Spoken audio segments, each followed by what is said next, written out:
Hi there, ladies and gentlemen. I am the Horror Critic, and welcome to the Hell Room. Well, as you can see, folks, new reviewer on the internet. I am very proud of what I do here. I'm actually here to show you guys films that are kind of not well known, or are known but are considered terrible movies. So I do not just do horror; I also do many others. But sadly, due to the fact that I live in hell, it's kind of hard for me to get videos out. So all I do is just describe what the movie's about, my thoughts on it, so forth. So let's get started with the first review of the day. Today's film is a 2005 horror film by the company Full Moon Entertainment. You can look them up on the internet. They started around the 80s. I think they somehow own or used to own Empire Pictures, but I don't know. I don't really know the history. I know the history behind it, but I don't know if they still own like Empire Pictures or if it's still open. But tonight's film is. I know this is three movies in one, but I'm going with the last film, Doll Graveyard. Okay, first of all, folks, this film is terrible. It's like terrible, but it's kind of a fun movie to watch if you want it.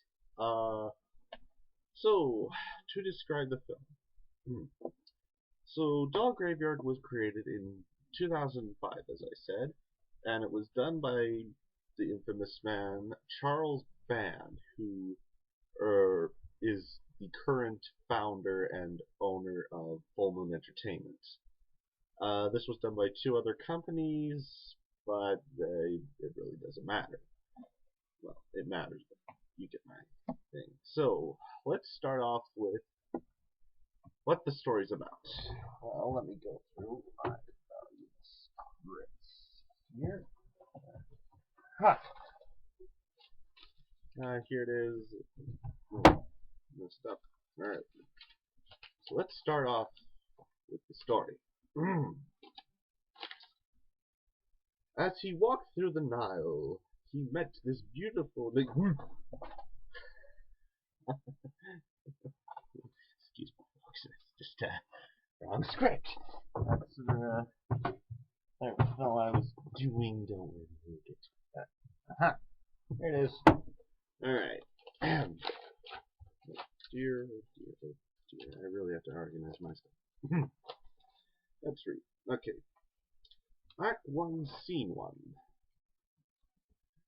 Really? Alright. So the movie starts off with in 1911, Los Angeles.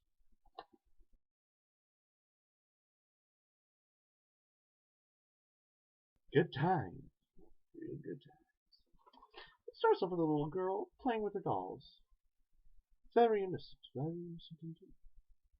This is not the way to start a horror movie, you morons! Alright, the story continues with the little girl just playing with her dolls until she knocks over a vase.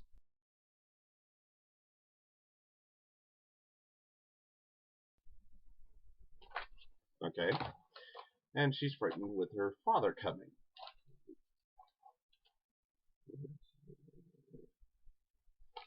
Okay. So, as we continue the story, it turns out that the father, is kind of an abusive prick. I use the term abusive prick very, very heavily, because he threatens to beat her over the fact that she has been told time and again not to play in this room. I guess it was one of those eras where 1911 was crazy.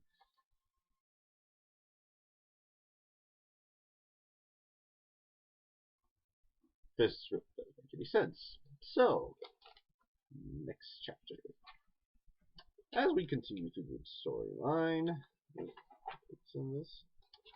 as we continue through this very interesting storyline, it turns out that the father makes her dig a hole and buries her dolls.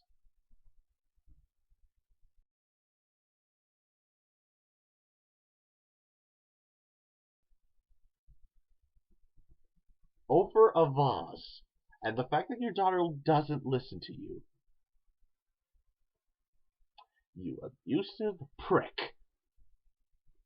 I'm just going to say that now, ladies and gentlemen. So as we continue through the storyline, it turns out that she accidentally falls in a 10-foot hole. No, not even 10 feet. It'd be maybe like 2 or 3 feet deep, and it's considered that she's dead. How do I know this? I've seen the film. I've seen how deep the hole is. It would not give her it wouldn't kill her. Maybe it'd give her a concussion, but it wouldn't kill her. I guess what the father does. She buries her along with her dolls.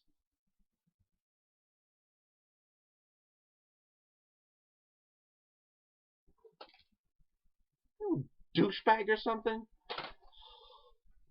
Anyways.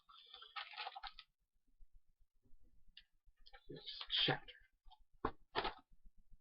So as we continue this storyline, we now cut to 2005 of Los Angeles, where we meet a nice little family. And one of them is a boy who likes dolls. Yeah, this isn't going to be a major plot point in the story, is it?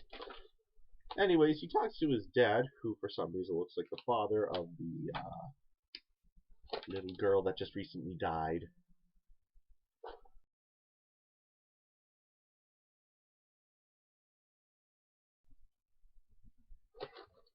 Good job, guys. Really thought this through. Anyways, and then comes her sister. He says funny line. Hey, I'm reading a script here. It's not that big of a deal. So, anyways, she's a bitch. That's really all I could say, is that she's just a little asshole bitch or something. I don't know.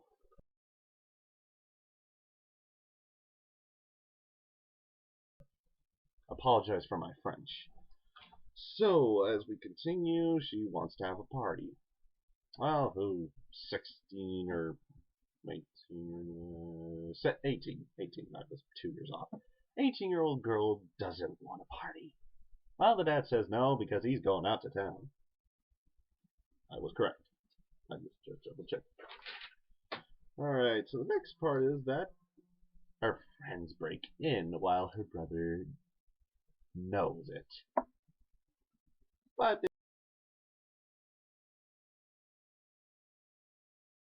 it turns out that there's one good, nice girl who's interested in the same stuff he is. Thank you, holy nerdiness. So, turns out that they're just partying downstairs, having a little booze, until the jocks come in.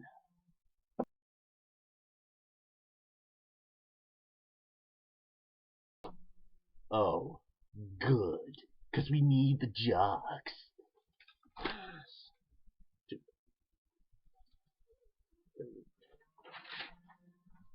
Next scene, Act 2, Scene 1. Yes, there's only one scene in each thing. My apologies for the script. So as we continue, it turns out that the bullies decide to tie him up with the telephone cord. Why? I mean, it's no offense, but I don't really think that the kid cares if you're there. Like, I know he cares, but who's he really gonna tell? Except the sister. So, what's the point of tying him up? I really hate these guys. So as they continue the party until bum bum bum.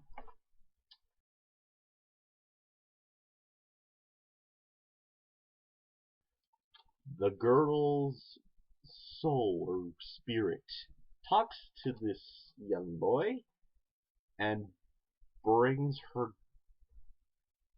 I'm not kidding here. She brings her dolls back to life to